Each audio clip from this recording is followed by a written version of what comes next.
விஜயினுடைய தாமதம் தான் இந்த கூட்ட நெரிசல்களுக்கு காரணமாக முழுமுதற் காரணமாக இருக்கிறது. இல்லை, அது தவறான தகவலுங்க. திட்டமிட்டு அந்த பஸ்ஸில் வரும்போது நீங்கள் சொன்னது போல் ஒரு 4 மணி நேரம் ஆயிடுச்சுன்னா அது எதுவும் பண்ண முடியாது. அது மக்கள் கூட்டம் சொல்லிக்கலாம். ஆனால் கிளம்புறதே 8:45 தான். அதனால தான் இல்லை, அதுதான் அதுக்கு விளக்கம் சொல்லக்கூடிய நிலையில் இருக்கிறவர் அவர் ஒருத்தர் தான். கரூரில் நடந்ததுக்கு காரணம் அவர் நாமக்கல்லுக்கு லேட்டாக வந்தது தானா? இது ரொம்ப டீலிட்டில் பண்ணுற மாதிரி இருக்குது. ரியல் ரீசன்ஸை மறைச்சி கரூரில் நடந்ததுக்கு காரணம் அவுட் அண்ட் அவுட். அதாவது அந்த பஸ் ஸ்டாண்ட் ரவுண்டானா தான் பெரிய பகுதி. அங்கே தான் கேட்டாங்க ஃபஸ்ட்டு அங்கே நாங்கள் கொடுக்க மாட்டோம் யாருக்கும் அப்படின்னாங்க. அது என்ன தடை செய்யப்பட்ட பகுதியா? அப்படின்னா உதயநிதி எப்படி அங்கே பேசினாரு? போலீஸ் நாங்கள் எடப்பாடி கொடுத்த இடம் தான் கொடுத்தேன். விஜய்க்கு நீங்கள் கன்சிடர் பண்ணியிருக்கணும். ஏன்னா எல்லா இடத்துலையும் எவ்வளோ கூட்டம் வருதுன்னு தெரியுது. அவங்க அந்த கூட்டத்துக்கூட கூட்டம் போயிட்டு விஜய் பேசிட்டு இருக்கும்போதே கல் வீசினாங்க. இல்லை, கல் எதுவும் வீசல. ஆமாம், இல்லை வீடியோஸே இருக்கு. அவரு அவர் என்ன அந்த இடத்துல இருந்தாரா? இப்போ விஜயை கண்ணா பின்னான்னு திட்டிகிட்டு இருந்தா அங்கே கூட்டம் விஜய் கூட்டம் 4 பேர் ஏன்டா எங்கள் தலைவரை கேட்குறான்னு சண்டை வரும். இல்லை, ஒரு அடிதடி நடந்ததாக சொல்லப்பட்டது. அதன் பேரில் நடந்திருக்கும். இதுதான், அதாவதுங்க எல்லாமே ப்ரீ பிளான்டுங்க. அதே போல் அவர் பேசி முடித்தவனும் பவர் ஆஃப் பண்ணாங்க. பவர் ஆஃப் பண்ண உடனே லத்தி சார்ஜ் நடந்தது. சம்பந்தப்பட்டு அதில் தப்பி போயிச்ச ஒரு லேடி பேசுது. அதாவது யார் என்னன்னு தெரில, திமுன்னு கொஞ்சம் பேர் உள்ளே நுழைஞ்சி அவங்க வந்ததுக்கப்புறம் தான் எல்லாமே மாறிடுச்சு. பிரச்சனையாச்சு. மிதிச்சிட்டு கொண்டாங்க, ஆட்களை மிதிச்சிட்டு போனாங்க.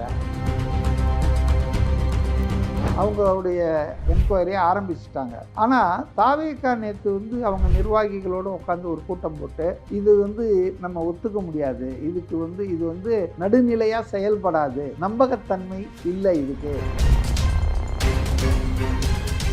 அவருக்கு அனுமதி அப்போ வராதிங்கன்னு சொன்னது ஒரு நல்ல அட்வைஸாக கூட இருக்கலாம். ஆனால் அதை வெளியில் சொல்லுங்க. ஆனால் அதை சொல்லாமல் இவங்க அவங்க கட்சிக்காரங்க எப்படி பரப்புகிறாங்கன்னா ஓடி விட்டார்.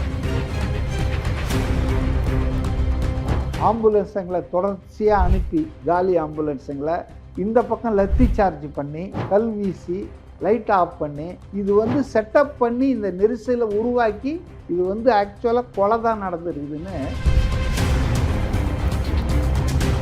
இது என்ன ட்ராமானா? உங்கள் ஓவர் ரியாக்ஷன், ஓவர் ஆக்ஷன் தான் இப்போ எக்ஸ்போஸ் ஆயிடுச்சு. திமுக தான் இதுக்கு பின்னால் இருந்திருக்குதுன்னு சொல்லி அவர் பார்த்துக்கணும். உதயநிதி என்ன பேசுகிறாரு? இதுக்கு விஜய் தான் பொறுப்பேற்றுக்கணும், விஜய் தான் சரி பண்ணான்னா கூட்டத்தை கண்ட்ரோல் பண்ணுறது தலைவர் கையில் தான் இருக்கு. நோ நோ நோ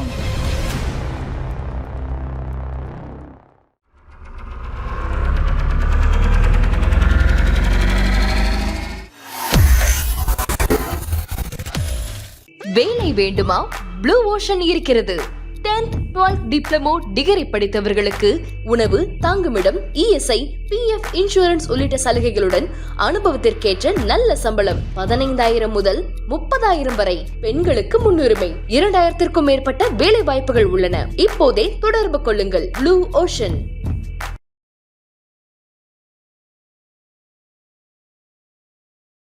தமிழ் நேயர்கள் அனைவருக்கும் அன்பு வணக்கம். இன்றைய சிறப்பு நேர்காணலில் நம்மோடு இணைந்திருப்பவர் அரசியல் விமர்சகர் திரு மதிவாணன் அவர்கள். அவரிடம் தற்போது பேசுபொருளாக இருக்கிற கரூர் சம்பவம் தொடர்பாக பல்வேறு விஷயங்கள் குறித்து பேசலாம்.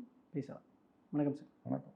இப்போது கரூரில் கிட்டத்தட்ட இன்றைய காலை தகவலின்படி 41 பேர் இறந்து போயிருக்கிறாங்க அப்படிங்கிற தகவலாக இருக்கிறது. விஜயனுடைய பிரச்சார கூட்டத்தில் நடந்த இந்த கூட்ட நெரிசல் மூலமாக இதில் முதல் காரணமாக சொல்லப்படுறது அப்படிங்கிறது விஜய் தாமதமாக வந்தார். நாமக்கல் முடிச்சுட்டு கரூர் போகணும், நாமக்கல்லே 8:45 இருந்திருக்கணும். 8:45 தான் சென்னையிலேருந்து கிளம்புறாரு அப்படின்ற போது இங்கே விஜயனுடைய தாமதம் தான் இந்த கூட்ட நெரிசல்களுக்கு காரணமாக முழுமுதற் காரணமாக இருக்கிறது.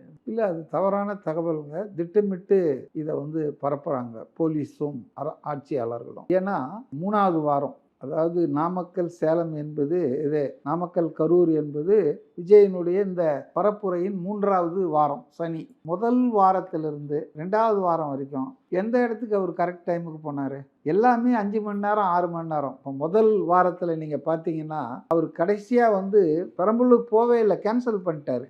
அரியலூர் போகும்போது ராத்திரி 10:30 மணியோ 11 மணி ஆச்சு. அதனால் இது ஒரு சொத்தையான வாதங்க. விஜய் வந்து ஒரு இடத்துலேருந்து இன்னொரு இடத்துக்கு போகிறதுக்கு நடுவில் அவருக்கு மக்கள் கொடுக்குற வரவேற்பு, ஆதரவு, அங்கங்கே நிறுத்துறாங்க, இதெல்லாம் வந்து எல்லாருக்கும் தெரிஞ்ச விஷயம். ஏன்னா இது முதல் நாள் நடக்கல. இல்லை மக்கள் கூட்டத்தினால தாமதமாகுன்றது அக்செப்டட் பாயிண்ட் தான். ஆமாம். ஆனால் அந்த கிளம்புற டைம்ன்றது இங்கே டிசைட் பண்ணது இல்லை. இங்கே கிளம்புறதே 8:45 தான் அப்படின்னா அப்போ இங்கே ஃபர்ஸ்ட் எரரே உங்கள் மேலே தான் வந்துடுது இல்லை? ரைட். அது வந்துங்க, அது என்ன காரணம், அவருக்கு என்ன சொன்னாங்க அங்கே லோக்கல் ஆர்கனைசர், அதாவது 8:45 அவர் வந்து நாமக்கல்லில் பேசுவார்னு முதல்ல அறிவிக்கப்பட்டது, நானும் பார்த்தேன். ஆனால் சென்னையிலேருந்து அவர் 8:45 தான் கிளம்புனாருன்றதையும் நம்ம தெரிஞ்சிட்டோம் டிவி. ஏன்னா ஒரு 6 மணிக்கு கிளம்பி அவர் கரெக்டாக திருச்சிலாம் வந்ததுக்கு அப்புறம் அந்த பஸ்ஸில் வரும்போது நீங்கள் சொன்னது போல் ஒரு 4 மணி நேரம் ஆயிடுச்சுன்னா அது எதுவும் பண்ண முடியாது, அது மக்கள் கூட்டம் சொல்லிக்கலாம். ஆனால் கிளம்புறதே 8:45 தான். அதனால தான் இல்லை, அதுதான் அதுக்கு விளக்கம் சொல்லக்கூடிய நிலையில் இருக்கிறவர் அவர் ஒருத்தர் தான். ஏன்னா அன்னைக்கு என்ன அவருக்கு என்ன நிர்பந்தம், அவருக்கு என்ன பிரச்சனை, அது தெரியணும் இல்லையா? இப்போ அவர் தானேங்க மெயின் ஸ்பீக்கரு. அப்போ அவருக்கு வந்து என்ன விதமான இன்கன்வீனியன்ஸ் இருந்தது, ஏன் லேட்டாக தொடங்கினார் அப்படின்றதெல்லாம் அவர் தான் சொல்லணும். ஆனால் இந்த ஆளுங்கட்சிக்காரர்களும் போலீஸாரும் சொல்கிறாங்க பாருங்கள், திமுகலாம், அதாவது வந்து கூட்டம் சேரணுன்றதுக்காக வந்து அவர் லேட் பண்ணாருன்னு. அது அயோக்கியத்தனமான வாதம். அது கிடையாது. அதாவது அந்த ஒரு நாள் தான் அந்த மாதிரி அவர் புறப்பட்டது லேட் ஆச்சு. மற்ற நாட்கள்லாம் கரெக்டாக தான் போனார். வழியில் மக்களுடைய வரவேற்பால் தான் லேட் ஆச்சு.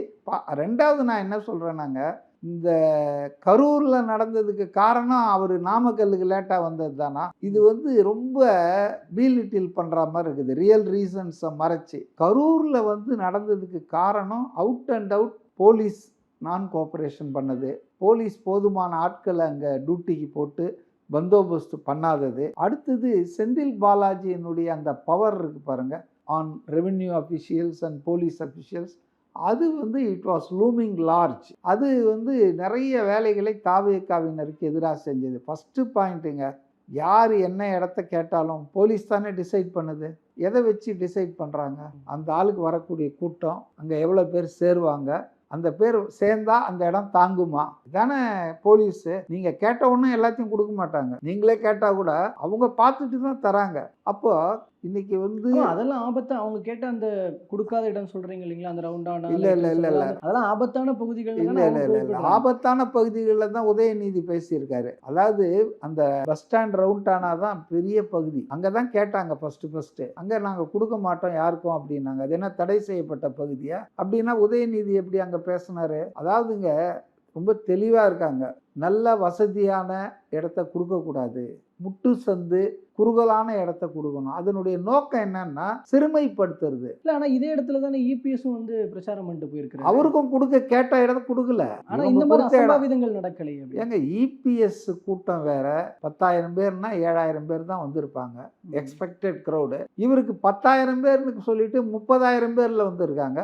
இபிஎஸும் விஜயும் ஈக்குவேட் பண்றது என்னால ஒத்துக்க முடியல. ஏன்னா இவர் ஒரு செலிபிரிட்டி, அரசியலுக்கு இவர் புதுமுகமாக இருக்கலாம், அவர் வந்து எக்ஸ் சீஃப் மினிஸ்டராக இருக்கலாம், ஆப்போசிஷன் லீடராக இருக்கலாம், அரசியலில் ரொம்ப பழைய ஆளாக இருக்கலாம். பட் பீப்புளுடைய லவ் அண்ட் அஃபெக்ஷன் பார்க்கும்போது அது எடப்பாடி எங்கேயோ தான் இருப்பார், விஜய் எங்கேயோ தான். இன்னைக்கு நாட் ஓன்லி விஜய், அதாவது எடப்பாடி, அது ஸ்டாலினாக இருந்தாலும் உதயநிதியாக இருந்தாலும், இன்னைக்கு தமிழ்நாட்டில் பொலிட்டிக்கல் லீடர்ஸ்ன்னு வச்சுக்கிட்டிங்கன்னா விஜய் மாதிரி ஒரு பாப்புலர் லீடர் இல்லை.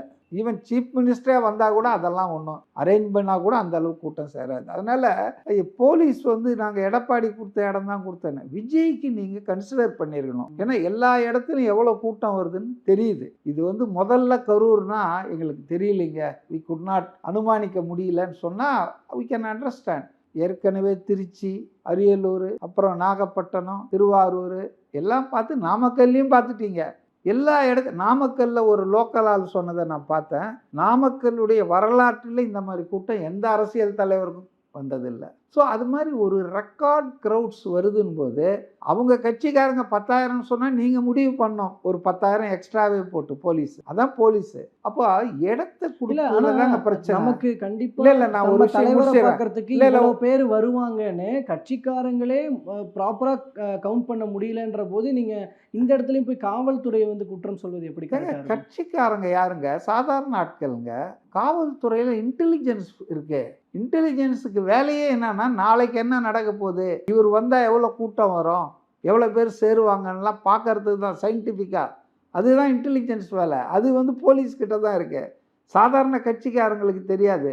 அவங்க 50,000 பேர் வருவாங்கன்னாங்க, ஆனால் 30,000 பேர் தான் வருவாங்க. ஆனால் காவல்துறை கரெக்டாக கெஸ் பண்ணுவாங்க எவ்வளோ பேர் வருவாங்க அப்படின்றது. அதனால் இடம் ஏன் முக்கியமான பிரச்சனைன்னு சொல்கிறேன்னா, இதுக்கு முன்னால் விஜய் வந்து இதை விட பெரிய கூட்டம் நடத்தினார். விக்கிரவாண்டியில் 10 லட்சத்துக்கு மேலே கூட்டினாங்க. அவர் கூட்டம் மாநாடு முடிஞ்சு டிராஃபிக் நார்மல் ஆகிறதுக்கு 7 மணி நேரம் ஆச்சு. புரியுதுங்களா? விக்கிரவாண்டி. அடுத்தது மதுரையில் நடத்தினார். விக்கிரவாண்டியை விட அதிகமான கூட்டம். ஆனால் எந்த சேதாரமும் வரல. சின்ன தள்ளு முள்ளு, பெயிண்ட் ஆகி விழுந்தது, ஹீட் ஸ்ட்ரோக்கு, மயக்கம், இப்படி தான் இருந்தது தவிர இந்த நெரிசல் வந்து மக்கள் மாண்டதில்லை. காரணம் என்ன நினைக்கிறீங்க? காரணம் இடம், விஸ்தாரமான இடம். அந்த லொக்கேஷன் தான் ரொம்ப முக்கியம். இங்கே தவறு போலீஸ் பண்ணது என்னன்னா, இருக்கிறதுலே விஸ்தாரமான இடத்த கொடுத்துடணும். நீங்கள் சொல்லணும், இல்லைங்க இங்கே போட முடியாதுங்க, உங்களுக்கு வர்ற கூட்டத்துக்கு பிரச்சனை வரும், ஸோ நீங்கள் ஊருக்கு வெளியே போட்டுங்க. ஸோ லாஜிக்கலாக ஒரு பாயிண்ட்டு. இப்போது ஒரு எக்ஸாம்பிள் சொல்லணும்னா, இப்போ காலைல 10 மணிக்கு ஒரு ட்ரெயின் வருது, 11 மணிக்கு ஒரு ட்ரெயின் வருது. 11 மணிக்கு 10 மணிக்கு வர ட்ரெயினில் மக்கள் கூட்டம் ஏறிடுவாங்க. 11 மணிக்கு ட்ரெயின் வரல அப்படின்னா 12 மணிக்கு வர ட்ரெயினில் கூட்டம் அதிகமாகும். அது யதார்த்தமான பாசிபிளான ஒரு கணக்கீடு தான். அதே போல தான் இப்போ நீங்கள் 8:45 சொன்னது 8:45 வந்திருந்தா, இல்லை கொஞ்சம் முன்ன பின்ன 1 மணி நேரம் முன்ன பின்னே இருக்கட்டுமே வந்திருந்தா, மக்கள் கூட்டம் இவ்வளோ இருக்க போகிறதில்ல. ஆனால் அந்த நேரம் ஆக ஆக கூட்டம் சேர்ந்துக்கிட்டே இருந்திருக்கிறாங்க. அதுதான் இந்த இதுக்கு காரணம் அப்படின்னு. அது என்ன சொன்னாலங்க, எல்லா எவென்ச்சுவாலிட்டியும் ஃபேஸ் பண்ண வேண்டியது தானங்க கவர்மெண்ட் மிஷினரி அண்டு போலீஸுடைய வேலை. அதாவது இல்லை ஒற்றை மனிதர் சரியா மெரினா வந்து இல்லை மெரினால அதுக்கு தான் விளக்கம் சொல்லிட்டு அதுக்கு காரணம் அவர் தான் சொல்லணும். ஆமாம் ஆமாம். நாம யாரும் சொல்ல முடியாது அன்னைக்கு அவருக்கு என்ன பிரச்சனை, ஏன் தாமதமாச்சுன்றதெல்லாம். அதுக்கு அவர் தானே பொறுப்பு. ஆமா, அவர் தான் சொல்ல முடியும். பொறுப்புன்னு நான் ஒத்துக்கல.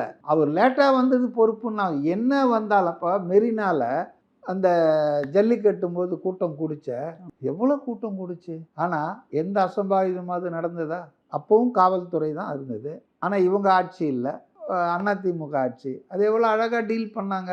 ஒரு சின்ன சிராய்ப்பு, சின்ன தள்ளு முள்ளு, எவ்வளோ கூட்டங்க. அப்போ இடம், the location is like that. அது மாதிரி விஜய்க்கு அனுமதிக்கப்பட்ட இடம் தான் பிரச்சனைக்கே காரணம். அதுதான் first reason for this disaster. இந்த ஒரு அபாயம், பேரபாயம் வந்ததுக்கு காரணமே இதுதான். அதை பயன்படுத்திக்கிட்டாங்க வசதியாக. செந்தில் பாலாஜி அனுப்பிச்ச கூலிப்படையோ, குண்டர் படையோ, கூலிகளோ உள்ள பூந்து அவங்க வந்து அந்த கூட்டத்துக்கூட கூட்டம் போயிட்டு விஜய் பேசிட்டு இருக்கும்போதே கல் வீசினாங்க. இல்ல கல் எதுவும் வீசல. ஆமா ஆமா, இல்ல இல்ல, வீடியோஸ் இருக்கு. அவரு சொல்ற, அவர் என்ன அந்த இடத்துல இருந்தாரா? எந்த போலீஸ் அதிகாரிங்க அந்த இடத்துல இருந்தாங்க? எஸ்பி லெவல் ஆபீசர் இருந்தாங்களா? யார் இருந்தாங்க?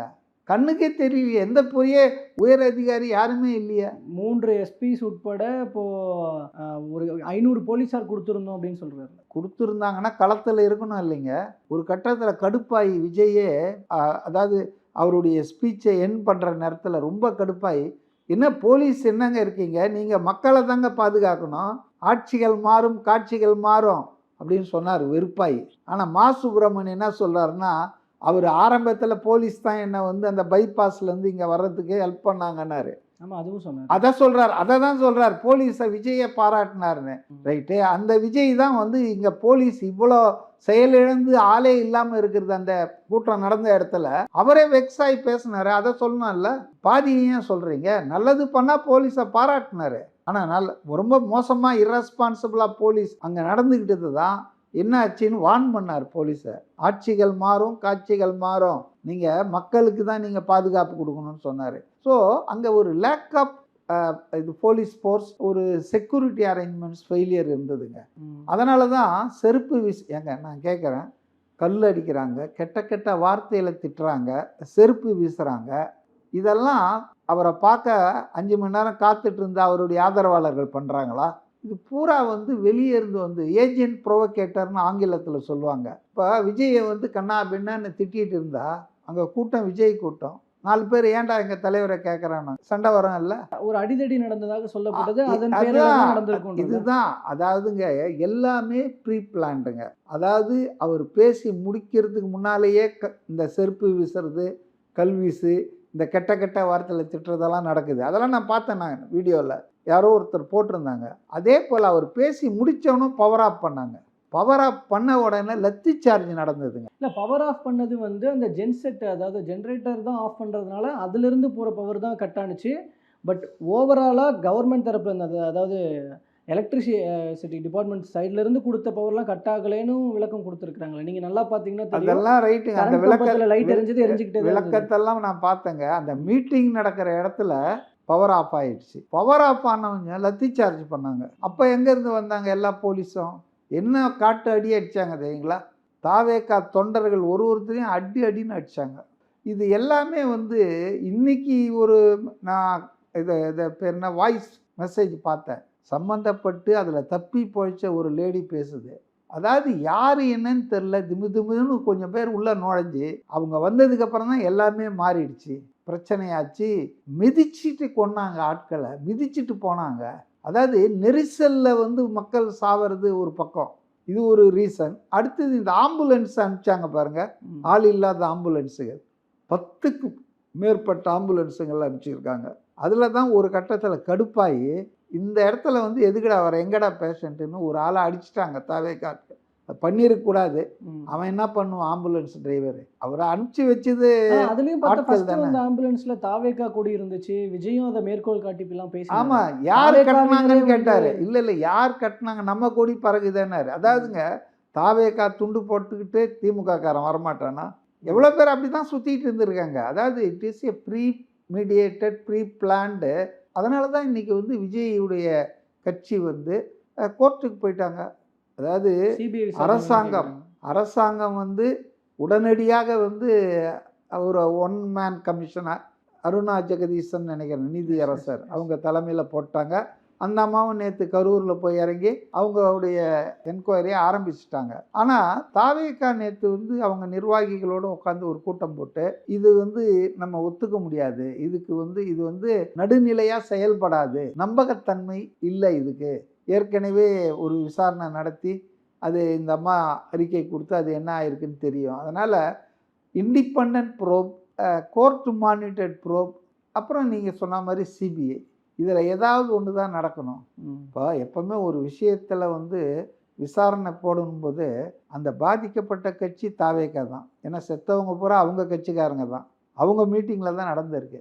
அப்போ அந்த தாவேக்காவை கேட்டிருக்கணும் கவர்மெண்ட்டு. ஏன்னா எப்போவுமே சீசரின் மனைவி சந்தேகத்துக்கு அப்பாற்பட்டவர்களாக இருக்கணும். இதில் என்ன பெரிய தப்பு இருக்குது?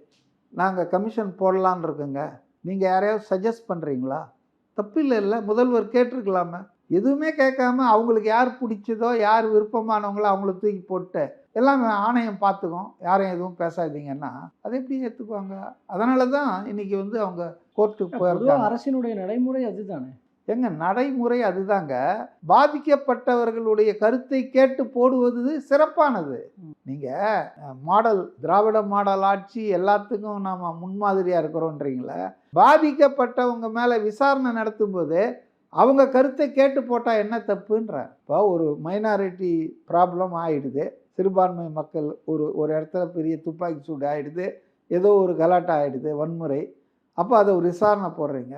அப்போ அந்த மக்கள்கிட்ட கேட்கணும், யாரை போடுறோங்க, நாங்கள் விசாரணை போடலான் இருக்கோம், நீங்கள் சஜஸ்ட் பண்ணுங்கள். ஏன்னா அது ஒரு நம்பகத்தன்மை வரணும் இல்லைங்க முதல்ல. இப்போ என்கொயரி போடுறீங்கன்னா அவர் மேலே எனக்கு நம்பிக்கை இல்லைன்னு சொல்லிட்டானா அது முடிஞ்சு போச்சு இல்லை. என்கொயரி ஆஃபீஸர் மேலே எனக்கு நம்பிக்கை இல்லைங்கன்னு அந்த பாதிக்கப்பட்டவன் சொல்லிட்டான்னா அப்புறம் you have to change the judge only. அதனால் இதை போடுறதுக்கு முன்னாலேயே இவ்வளோ அவசரப்படுறதுக்கு பதிலாக நீங்கள் ஒரு நாள் டைம் விட்டு தாவேக்காவினர் கேட்டு, என்னங்க உங்கள் கட்சி இவ்வளோ பேர் செத்து இருக்காங்க, உங்களுக்கும் ஏதோ கருத்தெல்லாம் இருக்கும், அதனால் நாங்கள் போடலான் இருக்கோம், ஒரு நபர் ஆணையம், உங்களுக்கு யாராவது இருந்தால் சஜஸ்ட் பண்ணுங்கள். அவங்க சொல்கிறது ரொம்ப மோசமான ஆளாக இருந்தால் நீங்கள் ஏற்றுக்காதீங்க. இப்போ நீங்கள் வந்து நாமினேட் எடுத்தவொன்னு பண்ணுறது சரியில்லைல்ல. இப்போ அவங்க அதை ஒத்துக்கல, கோர்ட்டுக்கு போயிட்டாங்கல்ல. இனிமேல் அந்த அம்மா என்ன விசாரணை நடத்தி என்ன கொடுத்தாலும் பாதிக்கப்பட்ட பகுதியினுடைய நம்பிக்கையை பெறாமல் தானே இது நடக்குது. இப்போ அவங்க அந்த விசாரணை கமிஷனை பாய்காட் பண்ணாங்கன்னா என்ன பண்ணுவீங்க? தாவேகா வந்து சரி, இல்ல இதுக்கு முன்னாடி நடந்த ஒரு நகர்வு. இப்போ இதில் வந்து சரி இந்த சம்பவம் நடந்துருச்சு, விஜயும் அங்கேருந்து கிளம்பிட்டாரு. பட் போக போக தெரிஞ்சிருக்கும் இவ்வளோ இத்தனை பாதிப்புகள் ஏற்பட்டிருக்கு, இத்தனை பேர் இறந்து போயிருக்காங்கன்றதெல்லாம் அவருக்கு தகவல் தெரிஞ்சிருக்கும். போனவர் ஏன் ஹாஸ்பிட்டலில் போய் அந்த மக்களை அட்லீஸ்ட் பார்த்துருக்கலாமே, இல்லை ஒரு ப்ரெஸ் மீட்டாவது கொடுத்துருக்கலாமே. ப்ரெஸ் மீட்டுக்கு கேட்குறாங்க சார் 30 பேர் செத்து போயிட்டாங்க சார்னு கேட்குறாங்க, கடந்து போகிறாரு. முதல்ல போய் பார்த்துருக்கணும், இல்லை ப்ரெஸ் மீட்லையா தன்னோட இரங்கலை தெரிவிச்சிருக்கணும். இது எதுவுமே ரெஸ்பாண்ட் பண்ணாமல் போகிறாருன்னா அது என்னன்னு சொல்லி ஒரு நெகட்டிவ் பாயிண்ட் வைக்கிறாங்க. ஓகே, அதாவது விஜயை பொறுத்தவரையில் அவருக்கு வந்து ப்ரெஸ் மேலே வந்து ஒரு நல்ல அபிப்பிராயம் கிடையாது. ஆரம்பத்துலேருந்தே அவர் ப்ரெஸ்ஸை வந்து தவிர்க்கிறாருன்றது நம்ம எல்லாருக்கும் தெரியும். இந்த நிகழ்ச்சிக்காக தவிர்க்கல, ஆரம்பத்துலேருந்தே அவர் வந்து ப்ரெஸ் பீப்புள் அவங்க வந்து ஒரு நடுநிலையில் இல்லை. ஆளும் கட்சி பயன்படுத்துது அவங்கள, ஆட்சியாளர்களை கேள்வி கேட்குறவங்க தான் மீடியா. ஆனால் இன்றைக்கி இருக்கிற நிலைமை மீடியா எப்படி இருக்குதுன்னா, ஊட்டியில் முதல்வர் போனார்னா சார் கிளைமேட் நல்லா இருக்குதா சார்னு கேட்குறாங்க. ஸோ ஆட்சியாளர்களின் நாய்க்குட்டிகளாக மீடியா மாறிடுச்சுன்றது என்னுடைய எண்ணமும் கூட, விஜயுடைய எண்ணம் மட்டும் இல்லை. எப்படி வடநாட்டில் வந்து மோடிக்கு வந்து மீடியா மோடியா ஆயிடுச்சோ அதே மாதிரி கோடி மீடியான்றாங்க இல்லையா, அது மாதிரி தமிழ்நாட்டில் ஸ்டாலினுக்கு மீடியா வந்து இதுதான் ஆயிடுச்சு, அடிமை மீடியாவாக தான் இருக்குது. அதனால் அவர் மீடியாவை எப்போதுமே அவர் அதன் நம்பகத்தன்மை அவர் கருத்தில் கொள்றதில்லை. ஸோ இது பொதுவான விஷயம். ஏதோ இந்த நிகழ்ச்சிக்கு அவர் பயந்துட்டு ஓடிட்டார் அப்படிலாம் கிடையாது. ரெண்டாவது, உங்களுக்கு தெரிஞ்சிருக்கோன்னு நினச்சேன் நான், இந்தியா டுடேயில் நேற்று வந்து நியூஸை போட்டுட்டு இருந்தாங்க.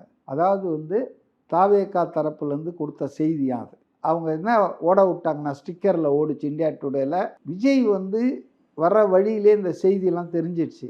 ஈ wanted to visit the government hospital, சந்திக்கணும்னு சொல்லி பர்மிஷன் கேட்டிருக்காரு. பட் ஸ்டேட் கவர்மெண்ட்டு அவர் இப்போ பார்க்க வர வேண்டாம், they have not allowed him to visit. இந்த விஷயத்தை இந்தியா டுடே தான் போடுறான் சேனல். ஆனால் இங்கே இருக்கிற யாராவது சொல்கிறாங்களா?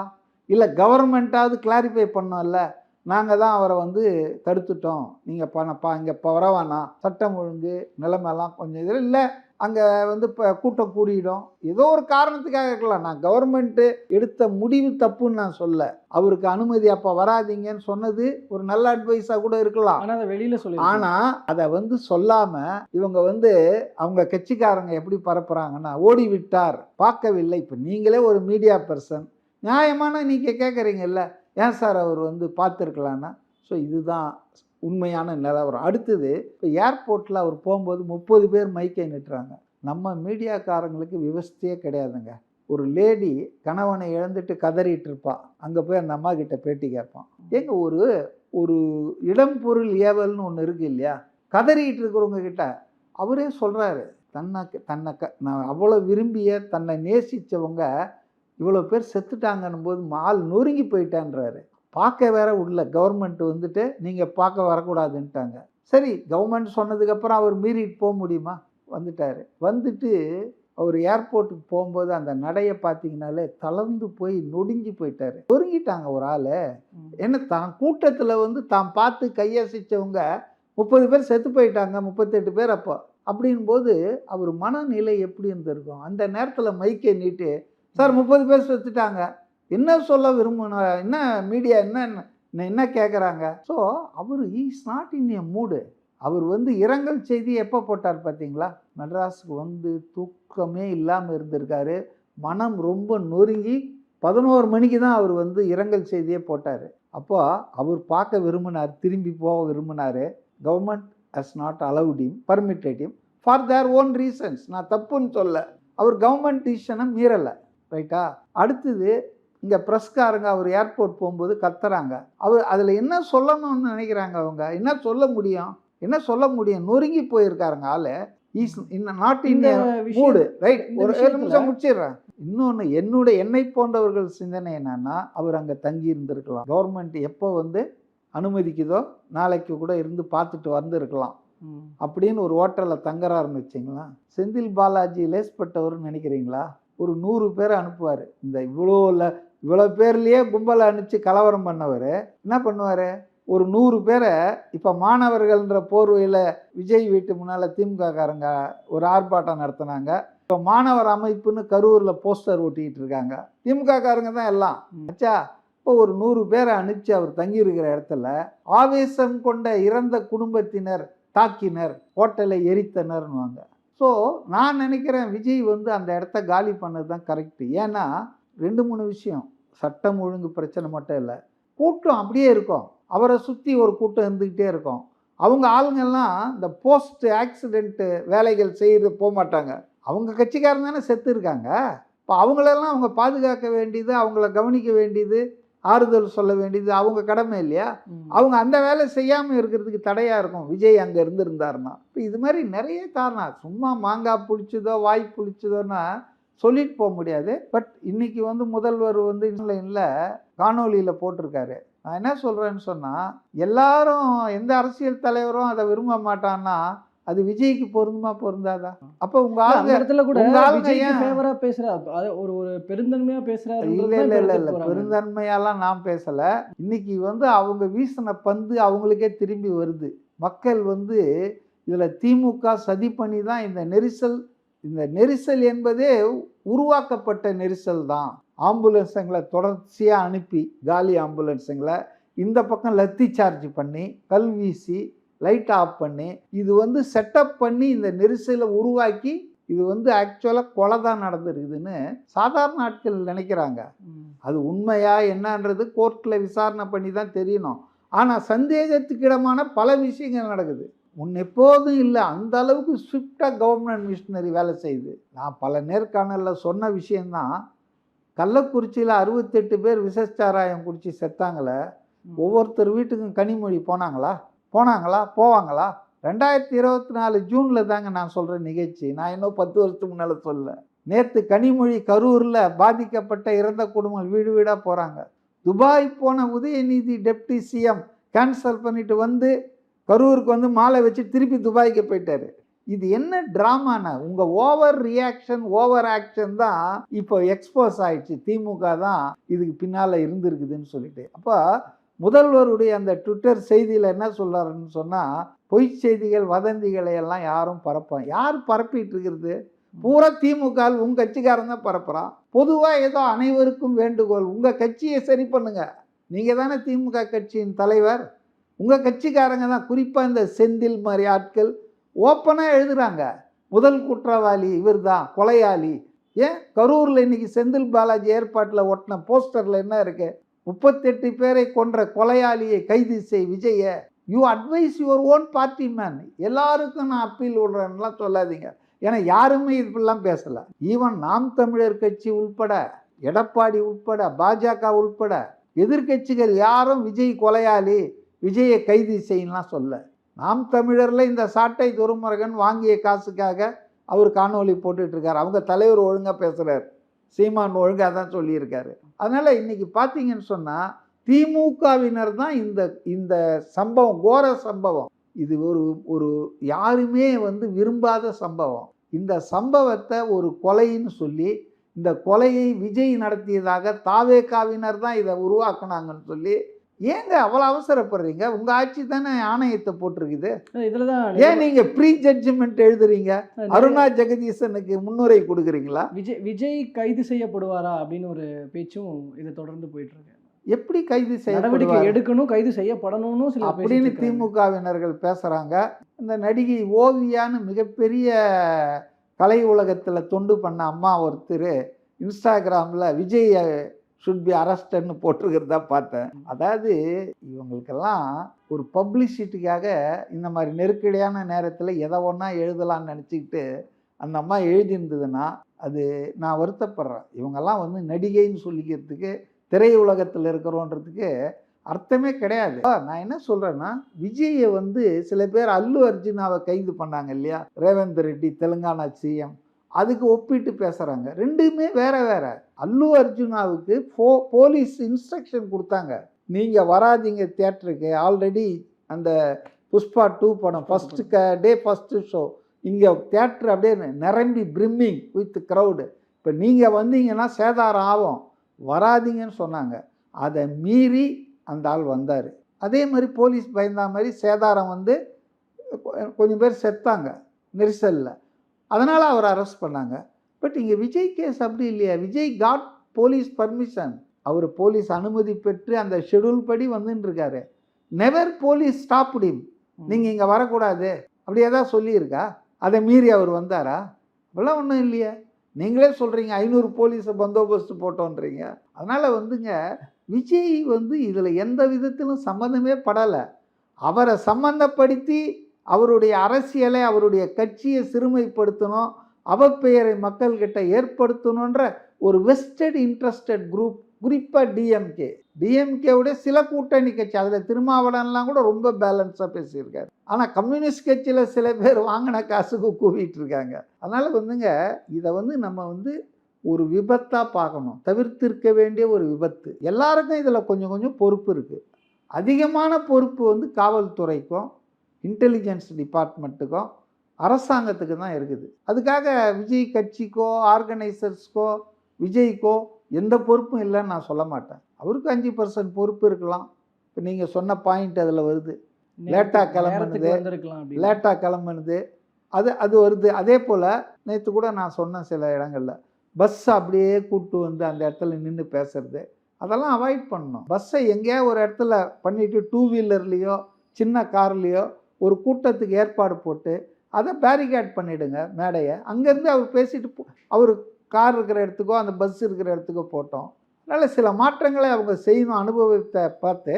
ஆனால் இதெல்லாம் 5% 3% தான். மேஜர் இன்றைக்கி ஏதோ ஒரு சேனலில் வந்து யார் இதுக்கு வந்து காரணம்னு சொன்னால் அரசியல் கட்சி சதின்னு தான் 54% சொல்லியிருக்கான். போலீஸ் தவறுன்னு ஒரு 7% சொல்லியிருக்கான். அப்படின்னா என்ன? 61% ஜனங்க என்ன ஒப்பீனியன் சொல்லியிருக்காங்கன்னா இதை வந்து காரணம் வந்து அரசாங்கம் காவல்துறை தான். அரசியல் கட்சின்னா யாருங்க அரசியல் கட்சி?